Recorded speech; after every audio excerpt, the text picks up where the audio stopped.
So please, I know that our financial bureaucrats are highly capable people, but nevertheless, they have been managing the domestic market.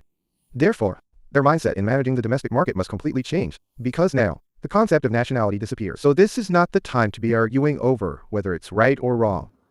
The pace of technological change is staggering, and America's resolve is firm regarding dollar-pegged stable coins. The United States' will is firm. U.S. Treasuries are actually an imminent crisis for humanity.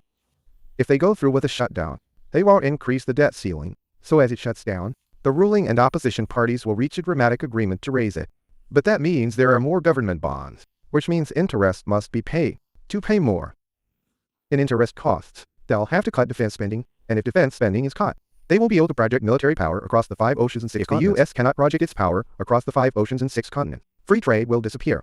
Rather than letting free trade vanish, they'd rather impose tariffs and levy a dollar tax, even if it kills local currencies, just to maintain free trade. In a way, that's actually a good thing. People ask me, how can you only look at it from the U.S. perspective? But because the world is structured that way, looking at it this way isn't just for the sake of the U.S. Even if we look at it for our own sake, it's the same. Everyone. When an oil tanker crashes in the Suez Canal, people first look at the Egyptian government. They look to them. When a container ship crashed in the Suez Canal, and it blocked everything, the ships involved in our trade all had to go around the Cape of Good Hope. You remember that, right? They were delayed by 2 months. In most cases. First, the world looks at Egypt. Second, they look at China.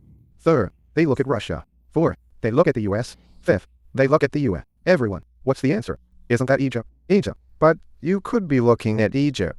But in the end, the global geopolitical choke points.